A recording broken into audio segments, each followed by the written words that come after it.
மகாநதி சீரியல்ல வெண்ணிலா பசுபதி கூடயும் ராகினி கூடயும் சண்டை போட்டுட்டு இருக்கிறப்போ வெண்ணிலா கோவத்துல சில வார்த்தை விட்டுறாங்க. நானே என் விஜய் கூட ஒழுங்கா சேர்ந்திருப்பேன், உங்க கூட சேர்ந்ததுனால தான் என் விஜய் எனக்கு கிடைக்காம போயிட்டாரு. எல்லாத்துக்கும் காரணம் நீங்க தான். நீங்க என்னதான் சொன்னாலும் நான் சமாதானம் ஆக மாட்டேன். ராகினியும் சரி நீயும் சரி ரெண்டு பேரும் நாசமா தான் போவீங்கன்னு சாபல்லாம் விட்டுறாங்க. இதை கேட்ட ராகினிக்கும் உனக்கு எவ்வளவு தைரியம் இருந்தா வயசு வித்தியாசம் பார்க்காம என் முன்னாடி எங்க அப்பாவை பத்தி மோசமா பேசி சாபம்லாம் விடுவேன். நான் அப்பவே ஏதாச்சும் பண்ணிருக்கணும்டி, நான் சும்மா விடக்கூடாதுன்னு கையுவங்க. வெண்ணிலா கொஞ்சம் கூட யோசிக்காம ராகினியோட கண்ணத்துல அரைஞ்சிடுறாங்க. பார்த்து இந்த பசுபதிக்கு கோவம் அதிகமாகி என் பொண்ணு பேசிட்டு தானே இருந்தா, அவளை அடிக்கிற அளவுக்கு நீ வந்துட்டியா, சும்மா விடக்கூடாதுன்னு வெண்ணிலோட கழுத்தை இழுக்க பிடிச்சி மொட்டை மாடியில இருந்து கீழே தள்ளி விட்டுறாரு. வெண்ணிலோட மாமாவா ஐயோ ஐயோ பொண்ணு கீழே வந்துட்டாலே, ஐயோ துடிக்கிறாளே, காப்பாத்துங்கன்னு கெஞ்சுறாரு.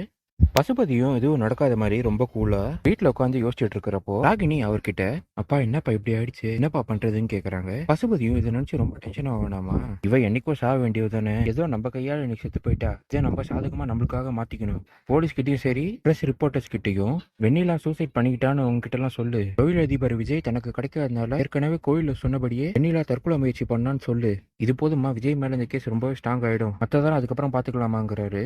வெண்ணிலோட மாமாவும் பசுபதி நீங்க சொல்றதெல்லாம் எனக்கு கேட்டோம்ல, பொண்ணு அங்க துடிச்சிட்டு இருக்கா, தயவு செஞ்சு அவளை வந்து காப்பாத்துங்க, இந்த விஷயத்த நான் எங்கேயும் சொல்ல மாட்டேன்னு சொல்ல. பசுபதி நீ சொல்லணும், ஆனா நாங்க எப்படி சொல்றோமோ இந்த மாதிரிதான் நீ போய் சொல்லணும், பண்ணுவியான்னு கேட்க வெண்ணிலோட மாமாவும் சரிங்கிறாரு. சரி நீ இவ்வளவு சொல்ற, இருந்தாலும் கூடிய சீக்கிரத்துல செத்து போயிடுவையா, வேணா ஹாஸ்பிட்டல்ல கொண்டு போய் சேர்க்கறேன்னு ஹாஸ்பிட்டல் கூட்டிட்டு போறாங்க. விஜய் காவேரியோட ராத்திரியெல்லாம் வெளியே சுத்திட்டு காலையில அவங்க வீட்டுல விடுறப்போ காவேரியை விட்டு பிரியதை நினைச்சு கஷ்டப்படுறாரு. காவேரியும் விடுங்க, இப்பதானே ஒரு விஷயம் சரியா இருக்கு, இதே மாதிரி நம்ம விஷயமும் சரியா, நான் வாக்கு கொடுத்த மாதிரியே எங்க அம்மா ஒரு நல்ல நிலைமைக்கு நான் கொண்டு வந்துடுறேன், நான் எப்பவுமே உங்க கூட தாங்க இருப்பேன், அது வரைக்கும் கொஞ்சம் பொறுமையா இருங்க, சரி சாயங்காலம் வாங்க நம்ம மீட் பண்ணலாம்னு சொல்றாங்க. காவேரி வீட்டுக்கு போனதுமே சாரதா காவேரியை திருவி விசாரிச்சு எங்க போன ஏது போன்னு கேக்குறாங்க. காவேரியும் அம்மா நான் எக்ஸிபிஷன் தான் இருந்தேன், நேத்து நான் சொன்னேன் சேஃபா இருக்குன்னு, இந்த வாரம் மட்டும் தான் எக்ஸிபிஷன் இருக்கும், அதுக்கப்புறம் நான் வீட்டுல தான் இருப்பேன், வேலைக்காக தான் நேத்து அங்கேயே இருந்தேன்னு சொல்றாங்க. விஜயும் தன்னோட வீட்டுக்கு போனதுமே அவரோட தாத்தா விஜய் கிட்ட, என்னப்பா விஜய் காவேரியை பத்திரமா வீட்டுல விட்டியா, இந்த பிரச்சனையும் இல்லைன்னு சொல்ல, இதெல்லாம் ஒண்ணும் இல்ல தாத்தாங்கிறாரு. விஜயோட பாட்டியும் சாரதா மட்டும் அழுத்தம் பிடிக்காம இருந்தா காவேரி நேரம் நம்ம வீட்டுக்கு வந்திருப்பா, இந்த சாரதா அப்படி பண்ற அளவுக்கு தெரியலன்னு சொல்ல, இதை கேட்ட விஜயோட தாத்தாவும் இப்படி ஒண்ணும் கிடையாது, சாரதா இந்த பசுபதியால ரொம்ப கஷ்டப்பட்டிருக்கா, உங்க அந்த ஊர்ல நல்லா வாழ்ந்த குடும்பம், பசுபதி வார்த்தைகளால இவங்க ரொம்ப காயப்படுத்திருக்கான், அவங்க முன்னாடி வாழ்ந்து காட்டணும் தான் அவங்க இந்த ஊருக்கு வந்தாங்க, இங்க சில பல தேவையில்லாத சம்பவம் எல்லாம் நடந்துருச்சு, எல்லாம் கூடிய சீக்கிரம் சரியானதும் சாரதாவே காவேரியை நம்ம வீட்டுக்கு அனுப்பி வைப்பா,